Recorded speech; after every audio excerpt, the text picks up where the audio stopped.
तो welcome guys, welcome to Excel academy. अपन ने जैसे लास्ट वीडियो में अब तक क्या क्या देख चुके हैं। अपन जैसे कि जो अपन फिजिक्स पढ़ रहे थे उसमें अपन ने अब तक देख चुके हैं कि एरर क्या होती है, एरर कैसे काम करती है, कैसे जब दो डिफरेंट क्वांटिटी जिनमें दोनों में एरर है उनको जब अपन ऐड करेंगे तो वो एरर कैसे आएगी। जो न्यू एरर है वो परसेंटेज में आएगी या सीधी एरर ऐड होगी, उनकी जो परम त्रुटि होती है वो ऐड होगी या परम माध्य त्रुटि ऐड होगी। ये सारी चीज अपन देख चुके हैं। तो अब बाद में आगे अपन क्या देखेंगे, सार्थक अंक। तो बाद में इसको जैसे ये टॉपिक खत्म हो जाएगा तो इसके बाद में अपना Newton's law of motion, one D motion, जो सरल रेखा में गति, वो पार्ट स्टार्ट करेंगे आगे मैकेनिक्स का। तो यहाँ पे बल गति की में तो यहाँ पे देखना, सार्थक अंक स्टार्ट करने से पहले एक बात बताते हैं कि जो एरर है वो क्या होनी चाहिए। कि किसी भी चीज में जो एरर होती है, त्रुटि, वो मिनिमम होनी चाहिए, जितनी कम हो सके उतनी अच्छी। क्योंकि एरर कोई पॉजिटिव इफेक्ट नहीं देती, अपने कोई फायदे का काम नहीं करती, एरर नुकसान का काम करती है। एरर मतलब अनिश्चितता है किसी चीज में। तो ये बात याद रखते हैं कि किसी भी चीज में एरर जितनी हो सके उतनी कम होनी चाहिए। तो अगर किसी भी चीज में अगर त्रुटि कम होगी तो क्या होगा, उसका मान, उसका जो मेजर्ड वैल्यू है वो ट्रू वैल्यू के पास होगी, मतलब कि वो परिणाम उतना अच्छा होगा। तो एरर कम तो रिजल्ट बढ़िया, या फिर इसी चीज को बोल देते हैं तो एक्यूरेसी बढ़िया। तो एक्यूरेसी, अगर किसी चीज में एक्यूरेसी अच्छी आ रही है तो एरर क्या होगी, कम होगी। अगर कोई आंसर, जैसे कि कोई भी रिजल्ट ज्यादा एक्यूरेट है तो उसमें एरर कम होगी। तो एक्यूरेसी मतलब हिंदी में बोलेंगे अपन को इसको सटीकता। सटीकता, तो सटीकता क्या होती है, त्रुटि के व्युत्क्रमानुपाती होती है। तो ये बात भी याद है कि सटीकता त्रुटि के व्युत्क्रमानुपाती होती है। तो बस यही चीज कुछ बची तो पार्ट जो अपन को छुट्टी के बारे में और पता होना चाहिए था। अब बात करते हैं सार्थक अंक। अब सार्थक अंक क्या होते हैं।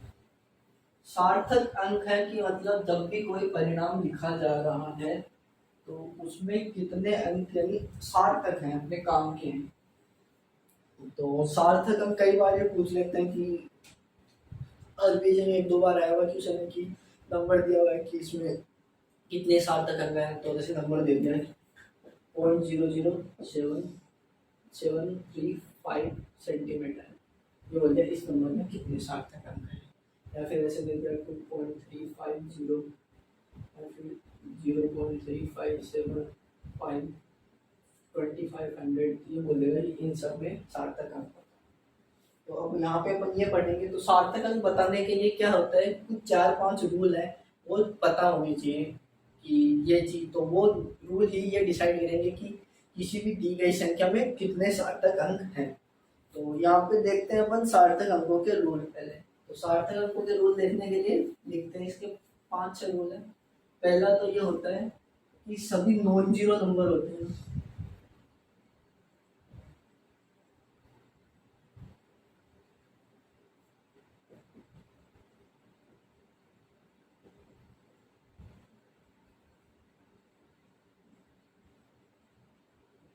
ये बात याद रखनी चाहिए कि नॉन जीरो नंबर अशून्यतर संख्याएं सार्थक अंक होती हैं। और क्या होना चाहिए, तो ना अगर कहीं पे भी ये लिखा हुआ है कि जैसे 213.35 या फिर 1 2 3 3 5, अब इनमें क्या होंगे, सेम सार्थक नंबर होंगे, दोनों में पांच पांच सार्थक नंबर।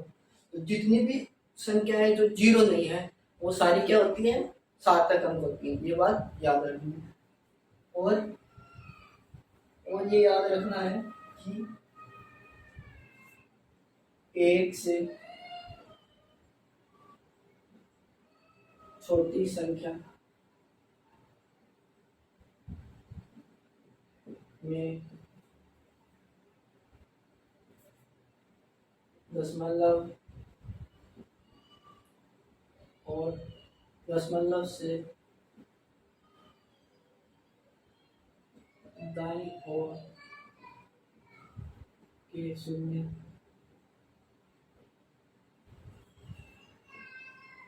सार्थक अंक नहीं होते हैं। अब यहाँ पे एक चीज याद रखनी, जो दशमलव के दाईं ओर के शून्य है ना, इसके साथ एक बात ये और लिखना कि तुरंत बाद आने वाले दाएं दशमलव के तुरंत दशमलव के तुरंत बाद दाएं ओर के शून्य सार्थक अंक नहीं होते कि, तो इसका कहने का मतलब क्या है, जैसे एक से छोटी संख्या है, जैसे 0.0023, एक हो गई 0.2305, ये बात हो गई।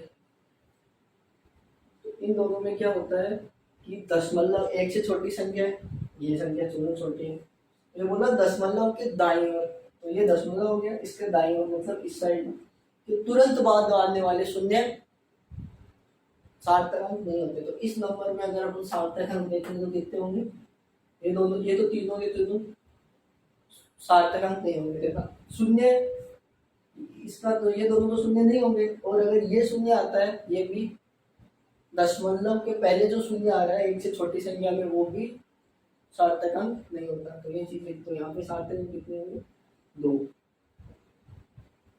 और यहाँ पे कितने होंगे, 4।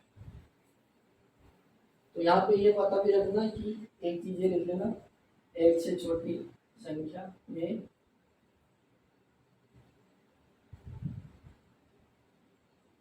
दशमलव के बाईं ओर का शून्य सार्थक अंक नहीं है।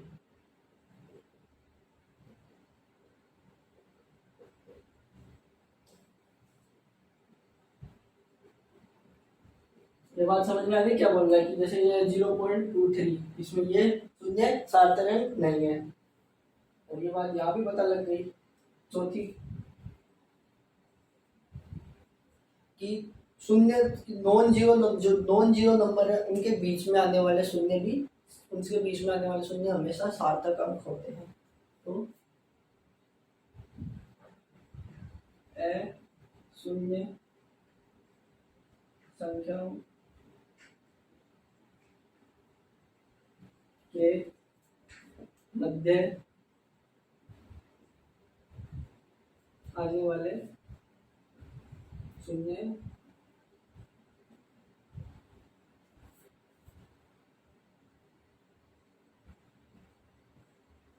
सार्थक अंक होते हैं।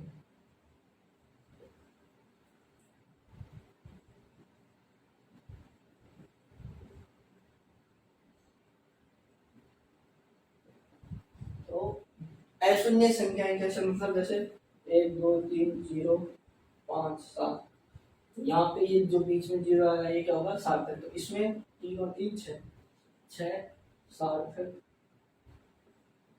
अंक।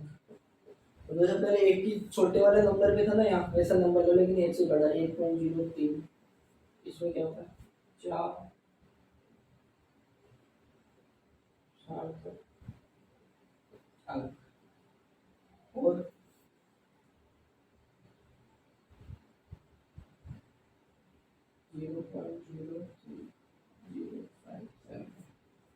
इसमें क्या होगा, ये तो ये शून्य, तो ये ना, ये रूल बोलता है ये शून्य तो सार्थक अंक नहीं है, पर ये दोनों शून्य चौथे रूल के कारण सार्थक अंक हैं। तो इसमें कितने आ जाएंगे, 3 और 3 6, तो इसमें कितने अंक हो गए, 6 सार्थक अंक। तो ये चीज अपन को याद रखनी है कि सार्थक अंक होते हैं वो कैसे कैसे हैं। ये बीच वाला सार्थक है, ये सार्थक है, ये सार्थक है, पर ये सार्थक नहीं है। तो यहाँ पे ये अभी 1 2 रूल हो रहे हैं, 6 या 7 रूल है, ये याद रखने चाहिए हर जगह, ऐसे ऐसे रूल चेंज होते हैं क्या है। अब 5वां रूल देखते हैं। 5वां रूल क्या कहेगा कि कोई भी संख्या है जिसके साथ दशमलव नहीं है, यानी कोई भी पूर्णांक संख्या है, तो उसमें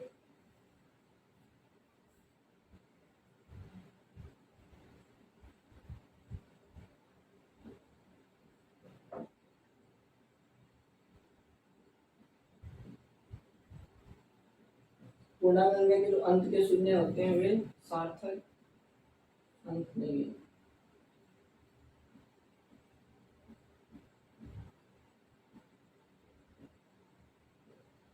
मतलब जैसे ये है 12,337,210, ये 3 नंबर ले लिया ऐसे रैंडम। इसमें देखना सार्थक अंक कितने होंगे, ये बोल रहा है कि पूर्णांक संख्या के अंत में जो सार्थक अंक होते हैं और एक पीरियड 37,005।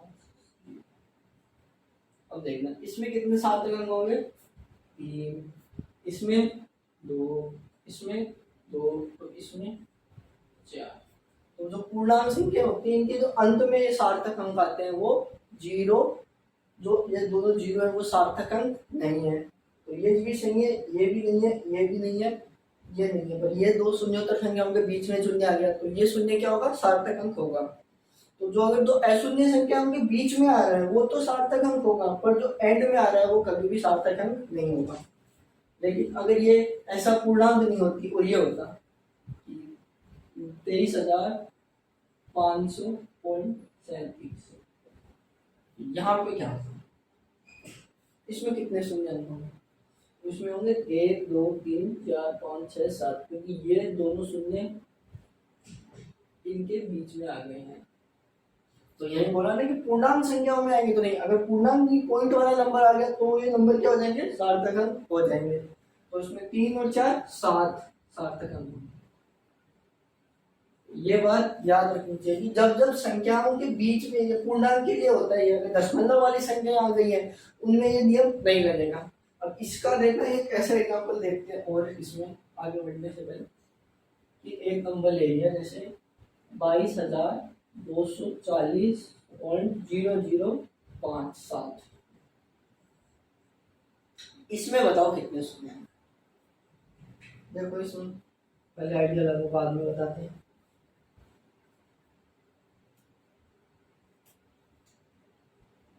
तो इसमें देखना ये सार्थक अंक होगा, ये भी होगा, थोड़ा इसको सही लिख दो, ये भी होगा, ये भी होगा, ये सारे सार्थक अंक है क्योंकि ये तीनों के तीनों 0 के आगे। अब वैसे तो वो देखना एक से छोटी संख्या के लिए लागू होता है कि इसके दाईं ओर आने वाले शून्य सार्थक अंक नहीं होते, पर यहाँ पे क्या हुए, इनके बीच में आ गए। तो चाहे कैसे भी नंबर हो, अगर 0 आ रहे हैं और उन 0 के दोनों साइड पे अशून्य संख्या है तो वो नंबर चाहे कैसा भी हो उनके बीच में आने वाले शून्य सारे सार्थक अंक होंगे। तो यहाँ पे कितने होंगे, 2 और 3 5 और 4 9, तो इसमें 9 सार्थक अंक होंगे।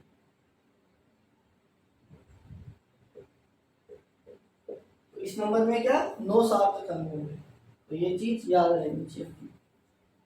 अब आगे चलते हैं, जो इसका लास्ट नियम है कि किसी भी दशमलव के अंत में आने वाले, किसी भी दशमलव संख्या के अंत में आने वाले शून्य सार्थक अंक होते हैं।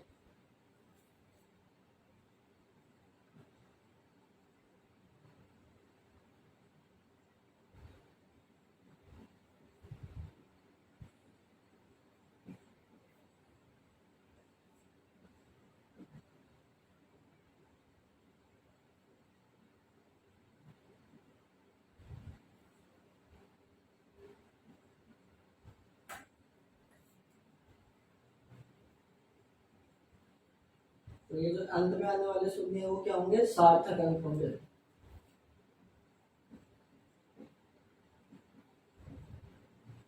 ये बात याद रखनी कि कोई भी संख्या है उसके अंत में दशमलव संख्या, जैसे 2022.370370, लेकिन ये बोलने का ध्यान रखना है कि कभी भी ये 37 नहीं बोलते, दशमलव वाली संख्या में कुछ सिंबल बोलते हैं ना 370, तो ये तो 370 है, तो इसमें कितने सार्थक अंक होंगे, तो 4 और 3 7।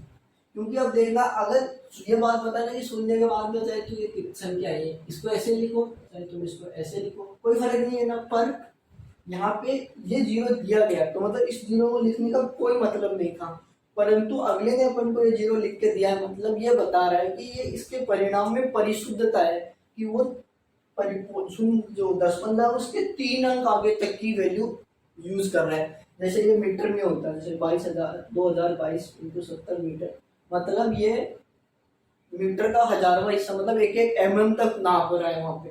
तो मतलब इस शून्य का यहाँ पे काम आएगा, मतलब ये शून्य काम की चीज है, तो ये शून्य सार्थक अंक होगा। तो सार्थक अंक का मतलब क्या है कि जो शून्य जहाँ पे आ रहा है वो काम का है या नहीं है, क्योंकि शून्य के अलावा बाकी सारे नंबर, नॉन जीरो नंबर है, वो तो सारे काम के होते हैं, बट शून्य का अपन ये देखते हैं कि कई बार वो काम का होता है, कई बार नहीं होता। तो जैसे यहाँ पे भी जैसे अशून्य पूर्णांक संख्या वाले 3700 थी, इस चीज को अपन ये भी तो लिख सकते हैं 37 इंटू, जैसे 3700 सेंटीमीटर था, तो इसको 37 मीटर भी लिख सकते थे अपन, तो इसलिए ये शून्य काम के नहीं होते। या फिर इसको 37 इंटू 10 की पावर 2 लिख सकते थे, आगे अपन अभी इसके जस्ट बाद में देखेंगे कि जो साइंटिफिक नोटिफिकेशन होता है किसी भी नंबर का, वैज्ञानिक तरीके से उसको नोटिफाई करते हैं, दिखाते हैं वैज्ञानिक, तो वो चीज़ साइंटिफिक नोटेशन भी आगे हम देखेंगे नंबर्स। तो ये चीज़ है जो सार्थक अंकों के रूल हैं याद रखने वाले, यही 6 रूल है। इन्हीं 6 रूलों से आपको उनको पता चलता है कि कौन सा नंबर सार्थक अंक है या कौन सा नंबर सार्थक अंक नहीं है। तो ये चीज़ तो आप लोगों को यहाँ तक क्लियर हो गई। तो इसके आगे अपन नेक्स्ट चलेंगे कि सार्थक अंक है किसी भी नंबर में, तो उनके जोड़ भाग की गुणा भाग में क्या चीज़ चेंज होगी, जब अपन उनको ऐड कर रहे हैं, सब्ट्रैक्ट कर रहे हैं या फिर डिवाइड कर रहे हैं, तो क्या होगा। तो यहाँ पे देखना, डिवाइड और सब्ट्रैक्शन के लिए सेम रूल है, सॉरी डिवाइड और मल्टीप्लिकेशन के लिए सेम रूल है, एडिशन और सब्ट्रैक्शन के लिए सेम रूल है। तो पहले अपन देख लेंगे मल्टीप्लाई और डिवाइड करेंगे। जब भी दो नंबर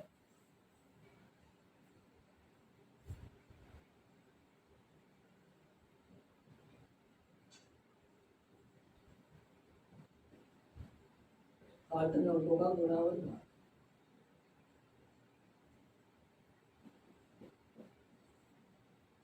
क्या होगा, जब भी दो सार्थक संख्याएं गुणा होंगी या उन दोनों का एक दूसरे में भाग लगेगा, तो जो अपना उत्तर आएगा उस चीज में सार्थक अंक कितने होंगे ये बताओ।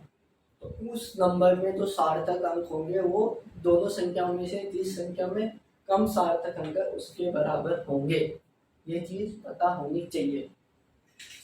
जब भी दो नंबर हैं वो गुणा या भाग हो रहे हैं, तो उन दोनों में जो सार्थक अंक आएंगे वो सार्थक अंक दोनों नंबरों में से जिसमें सार्थक अंक कम है उसके बराबर होंगे। परिणाम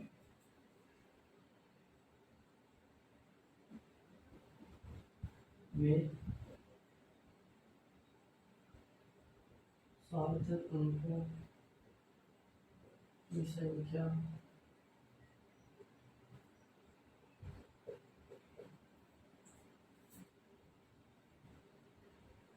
जो परिणाम में जो सार्थक अंकों की संख्या होगी दिए गए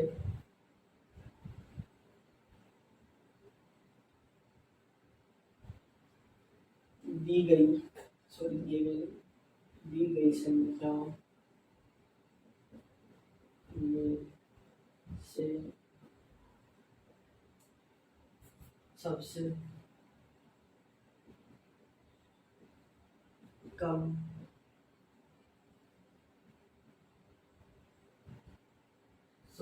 सार्थक अंकों वाली संख्या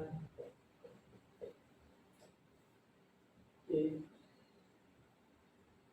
बराबर होंगे, मतलब जो सबसे कम सार्थक अंक है उनके बराबर हो गए। परिणाम में सार्थक अंकों की संख्या दी गई संख्या में से सबसे कम सार्थक अंकों वाली संख्या के बराबर होंगे। सार्थक अंकों की संख्या दी गई, जो संख्या अपन को दी गई है उन संख्याओं में से जिसके सबसे कम सार्थक अंक है उसके बराबर होंगे। तो सार्थक अंकों की संख्या बराबर मिनिमम ऑफ ऑल गिवन संख्या, जैसे ए बी सी डी तीन संख्याओं का गुणा हो रहा है, ए बी सी, तो A minimum of A B C. सार्थक अंकों की संख्या ए बी सी तीनों में से जो तीनों के पास है ना सार्थक अंक,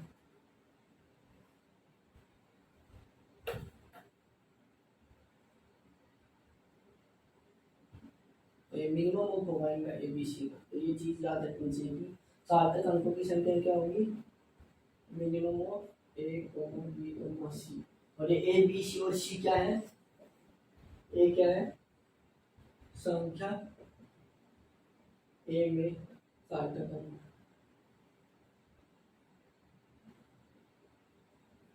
ये स्मॉल बी क्या है संख्या, डी में सार्थक अंक। तो ये सी क्या है, संख्या सी में सार्थक अंक। तो ये क्या बोल रहे हैं कि जब तीन number A into B into C ये हो रहा है, या फिर ऐसे हो रहा है A into B into C divided by C, या फिर A divided by B into C, या फिर ए बाई, कैसे भी हो रहा हो कि तीनों गुणा भाग कैसे भी हो रहे हैं, तो इन तीनों के जो परिणाम आएंगे उस परिणाम में सार्थक अंकों की संख्या, जो तीनों संख्याओं में सार्थक अंक है उन तीनों में से सबसे कम होंगे उसके बराबर होंगे। तो इस चीज को अपन जब एक उदाहरण के थ्रू देखेंगे तो अपन को ज्यादा समझ में आएगा कि ये चीज क्या बोलना चाह रहा है और कैसे बोलना। तो इसमें क्या बोलना चाह रहा है ये कि दो नंबर हैं ए और बी। तो ए मान लिया अपन ने 22.0 22.2 और ये इसमें अपन डिवाइड कर रहे हैं 2 का,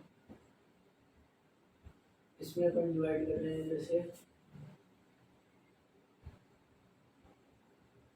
11.1। अब तो ये देखो सीधा कितना आ गया 2, तो इसका आंसर अपन क्या लिख सकते थे 2।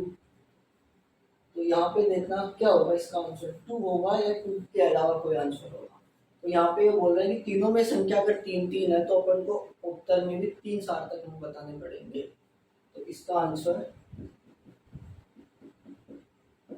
क्या होगा 2। तो ये चीज है जो अपन को पता होनी चाहिए। अब इसी चीज के अपन और एग्जांपल भी देखते हैं, जो मैंने आपके साथ दूसरे एग्जांपल देख लेते हैं जहाँ से अपन को थोड़ा और अच्छे से पता लग जाएगा। तो ये क्या बोल रहा है कि जैसे किसी भी चीज का घनत्व निकालना है, और घनत्व के लिए अपन को क्या क्या दिया हुआ है कि घनत्व के लिए अपन को दिया हुआ है कि किसी वस्तु है उसका अपन को वजन दिया हुआ, जैसे इसका भार 4.237 ग्राम, और इसी वस्तु का जो वॉल्यूम है वो कितना है 2.51 सेंटीमीटर स्क्वायर। कोई एक चाहे कोई भी एक पदार्थ है उसका 4.237 ग्राम वजन का जो वॉल्यूम है वो कितना है 2.51। तो अब देखना इससे अपन क्या निकालेंगे, घनत्व दिया हुआ है अपन को और वॉल्यूम दिया हुआ है। तो इंक्रीज और घनत्व अपन को निकालना है, डेंसिटी अपन को दिया हुआ है उसका भार और वॉल्यूम। तो क्या करेंगे, घनत्व क्या होता है भार डिवाइडेड बाय वॉल्यूम। तो कितना आ जाएगा, ये कितना 2.1 था 51, तो ये आ जाएगा 4.276 डिवाइडेड बाय 2.51। ये बताओ ये कितना आएगा, इसमें कितने सार्थक अंक है 4 और इसमें 3। तो अब इसको सॉरी जब इस संख्या को अपन डिवाइड करेंगे तो अपने पास आएगा 1.69। तो इसमें तो 4 थे पर इसमें 3 है तो अपन ये लिख देंगे। अगर इसमें भी 4 होते, जैसे यहाँ पे 0 दिया होता तो 4 होते तो अपन ये ना लिख के इसका आंसर 4 अंक होता है। और अगर 3 तक दिया हुआ तो 3 तक, और अगर ये 2 तक ही दिया होता तो अपन इसको और आगे, तो अपन इसका आंसर 1.69 की जगह 1.7 देते। तो ये चीज कहाँ से आई, आगे अपन देखें तो ये चीज है पूर्णांकन से, कि किसी भी दशमलव की संख्या को कैसे अपन कैंसिल आउट करते हैं उसको, जैसे 4 अंकों तक दशमलव के 4 अंकों आगे तक उसको 3 अंकों तक कैसे अपन उसको ये कर देते हैं, पूर्णांकन कर देते हैं, फिर इसका कैंसिलेशन कर देते हैं। तो ये आगे अपन देखेंगे। तो पहले तो ये चीज पता होनी चाहिए कि जब दो संख्याओं का सार्थक अंकों का अगर गुणा या भाग हो रहा है तो क्या होगा कि दोनों नंबरों में से जो पहले तो आप उसको सीधा डिवाइड करके या गुणा करके आंसर निकाल लो, फिर उस नंबर को आप ऐसे पूर्णांकन की तरफ ले जाके जो दोनों संख्या उसमें सार्थक अंकों की संख्या दोनों संख्या में से जिसमें सबसे कम सार्थक है उसके बराबर कर दो।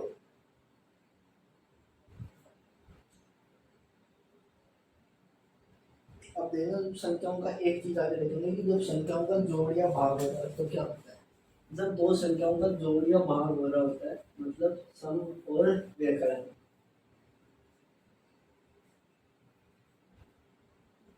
तो यहाँ पे क्या हो रहा है योग एंड व्यवकलन में क्या हो रहा है, व्यवकलन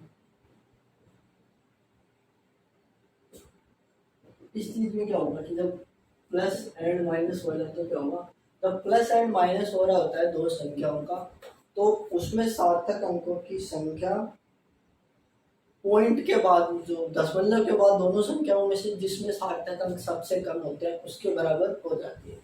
तो जब गुणा और भाग में क्या हो रहा है, ये दोनों में से जिसके पास सबसे कम सार्थक अंक थे उसके बराबर हो रही थी, परंतु यहाँ पे क्या हो रहा है कि दोनों में से दशमलव के बाद जिसमें सबसे कम है उसके बराबर है।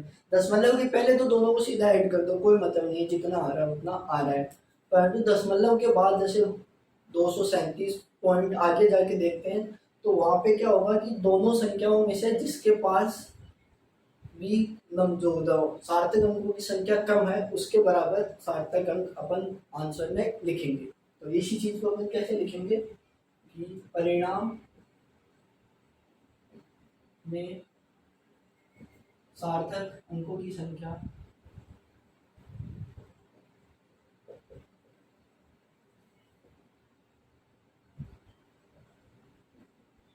तो परिणाम में सार्थक अंकों की संख्या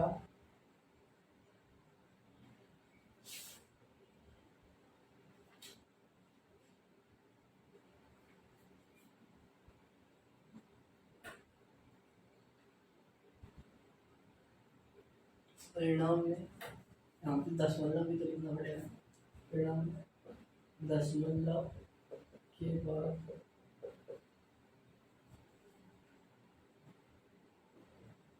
क्योंकि पहले का कोई मतलब ही नहीं है ना, तो अपने बोला तो बाद सार्थक अंकों की संख्या, दशमलव के बाद सार्थक अंकों की संख्या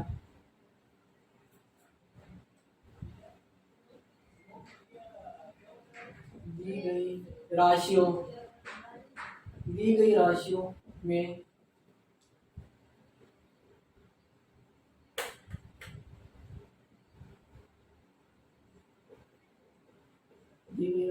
दशमलव के बाद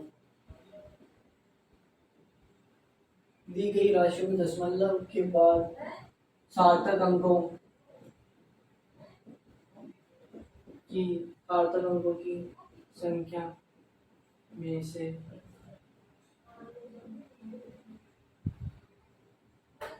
सार्थक अंकों की संख्या के दी गई सार्थक संख्याओं में सार्थक अंकों की संख्या दी गई सार्थक संख्याओं में दशमलव के बाद वाली सार्थक संख्याओं में से कम वाली के बराबर होगी।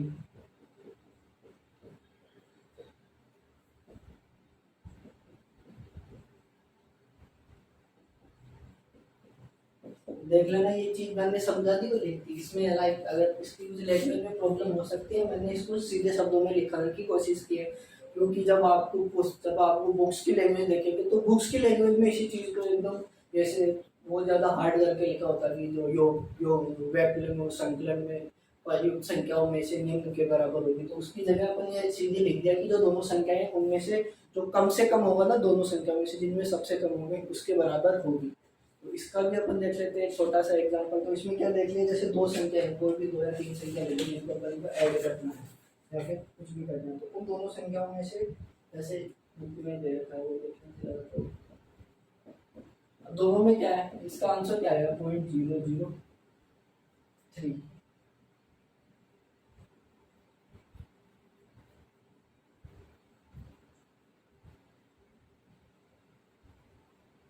या फिर एक देख लेते हैं, जैसे 436.32 प्लस 227.2, इस चीज को ऐड करो तो कितना आएगा, 2 5 6 और 7 13, 1 फिर 3 और 2 5 और 1 6 और 4 और 3 4 और 2 6, तो ये आ गया 663 ये नंबर आएगा 52। तो अब यहाँ पे देखना क्या करेंगे, इसमें दशमलव के बाद कितना सार्थक अंक है 1, और इसमें कितना है 2, तो दोनों में से कम किसके पास होगा, इसके पास, तो इसके बराबर होगा, तो ये 2 यहाँ से हट जाएगा और अपना आंसर ये हो जाएगा।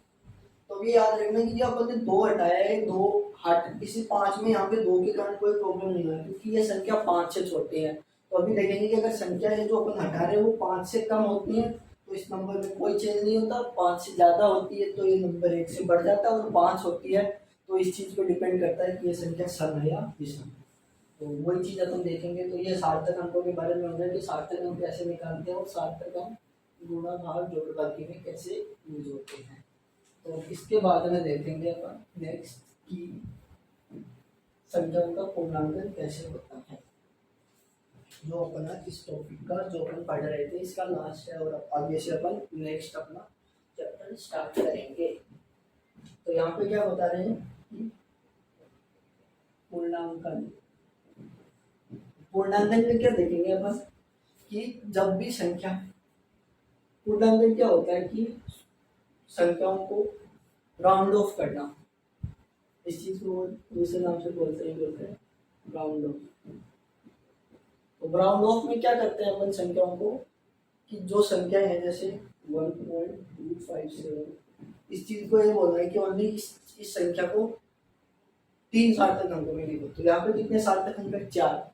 तो अगर आपने एग्जाम में पूछना है कि दी गई संख्याओं को 3 सार्थक अंकों की संख्या में व्यक्त करो, तो यहाँ 4 को 3 से कैसे करेंगे? तो ये करते हैं अपन इस साइड से चलते हैं, तो इस साइड से अपन नंबरों को कम करना शुरू करते हैं। तो यहाँ पे इसको कम करेंगे तो 1 पॉइंट, अब देखना ये 7 है तो 7 5 से बड़ा है तो इससे आगे वाली संख्या में 1 बढ़ जाएगा, तो ये 5 की जगह 6 हो जाएगा। ठीक, ये इसमें बदल गया। अगर यहाँ पे होता 1.253 तो ये संख्या क्या होगी? 5 से छोटी होगी तो ये 1.25 रहता है। और अगर यही संख्या अगर 2.555 होती है मतलब 5 आ गया, तो 5 आता है तो क्या होता है कि अगर ये संख्या विषम है तो क्या होगा? संख्या 1 से बढ़ जाएगी, और अगर ये संख्या सम है तो संख्या वैसे कैसे रहेगी? तो यहाँ पे क्या हो जाएगा 1.26। और अगर यही संख्या होती तो अब देखना पूर्णांकन का नियम क्या कहते हैं कि पूर्णांकन का नियम, यदि विलुप्त, जो विलुप्त हो रही है ना संख्या,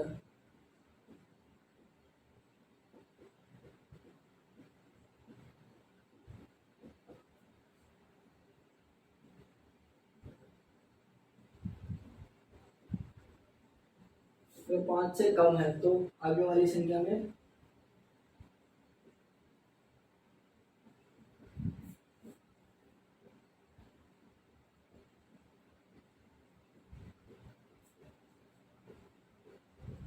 कोई परिवर्तन नहीं, और अगर 5 से ज्यादा है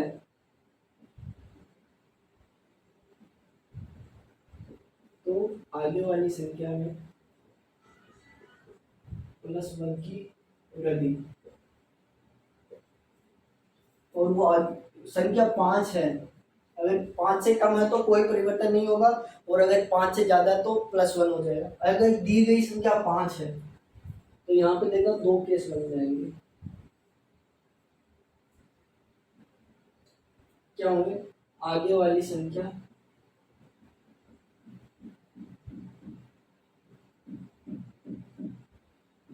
अगर आगे वाली संख्या सम है तो नो चेंज, मतलब कोई परिवर्तन नहीं हो जाएगा, और अगर आगे वाली संख्या विषम है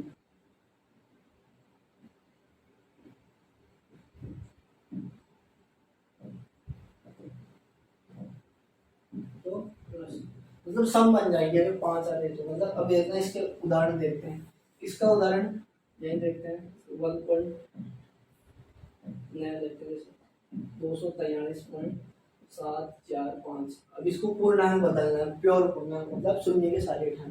तो देखना पहले इसको इसमें देखेंगे 5 है और यहाँ पे क्या है 4, तो ये रूल लगा तो 4 में कोई परिवर्तन नहीं होगा, तो ये 5 खत्म हो गया, ये 4 रह गया। अब इस 4 को हटाएंगे तो 5 से छोटा है तो इस 7 में कोई परिवर्तन नहीं। अब इस 7 को हटाएंगे तो अपन देख रहे थे कि 243 पॉइंट, इसका पहले वैल्यू हम लेते हैं 243.4745। तो अब देखना इसमें क्या संख्या क्या 5 से कम वाली है, तो देखना जब इसकी जगह ये लेते हैं पहले अपन 4 3 तो 5 है, ये इसको 3 को 4 कर देगा इस रूल से, तो क्या होगा पहले ये बनेगा, और अभी देखना ये इसको करेगा तो ये 4 है तो कोई चेंज नहीं होगा, तो फिर फिर बाद में अब देखना फिर से संख्या 4 से छोटी है तो ये 243 रह जाए। तो क्योंकि पूर्णांक में तो एक एक संख्या कम होती है, एक बार पहले एक संख्या कम होगी, दूसरी, तीसरी। इसको आप अपने माइंड में भी कर सकते हो सीधे, या फिर पूरा ऐसे लिख के। जैसे जैसे आप प्रैक्टिस करोगे क्वेश्चंस की, आपको इसकी आदत हो जाएगी। तो देखिए यहाँ पे देखते हैं 7 6, यहाँ पे क्या हो रहा है, ये 6 इसको क्या करेगा पहले 243.8, फिर इसको क्या करेगा, तो पहले 6 से था तो एक को आगे वाली को 1 से बढ़ा दिया तो 6 हटा, और इसने क्या किया, इसको 7 बना दिया। फिर ये 7 8 आ गया, यहाँ से फिर 7 को 8 बना दिया, फिर ये 8 हटा और इस 3 को इसने क्या कर दिया, 4 कर दिया। तो ये चीज देखने के बाद में अब जब देखते हैं इसका, तो इसमें देखो 4 वो 243 751.55 पहले। तो ये 5 है तो ये इसमें इसको सम कर देगा, क्योंकि सम विषम संख्या है तो सम करेगा, और फिर इसको हटाएंगे तो ये 5 से बड़ी हो गई तो ये होगा, ठीक है। लेकिन अगर इसकी जगह ये होगा तो ये विषम संख्या है, इसमें इसको क्या किया, सम है तो कोई चेंज नहीं किया, तो क्या हो गया, और ये क्या बन जाएगा, क्योंकि ये 5 से छोटा हो गया। अब यही चीज होती इसको, तो ये तो 4 से छोटा हो गया, तो क्या करना चाहिए, ये 5 से क्या होता है, ये तो 4 से 5 से छोटा है तो 5 में कोई चेंज नहीं करेगा। पर यहाँ पे क्या होगा, जो 5 है ये विषम संख्या, तो विषम संख्या के पहले अगर 5 आ रहा है तो क्या होगा, +1। तो ये चीज अपन को याद रखनी कि कैसे कैसे ये चेंज हो गया। तो यहाँ पे अपने सार्थक अंक के बाद भी पूर्णांकन भी खत्म हो गया। अब अगर आप नेक्स्ट वीडियो से अपन देखेंगे कि अपन काइनेमेटिक्स स्टार्ट करेंगे कि 1D सरल रेखा में गति, अलग अलग डिफरेंट टाइम की गतियों के बारे में देखेंगे, जानेंगे, और वो कैसे कैसे काम करती है, कैसे अपन निकालेंगे वेलोसिटी, कैसे अपन त्वरण निकालेंगे, कैसे दूरी, चाल, ये सारी चीज़ों की बातों में बात करेंगे। सदिश राशियाँ क्या होती हैं, इन सब के बारे में भी आगे से बात की जाएगी। So thank you guys, please share, subscribe and like this video.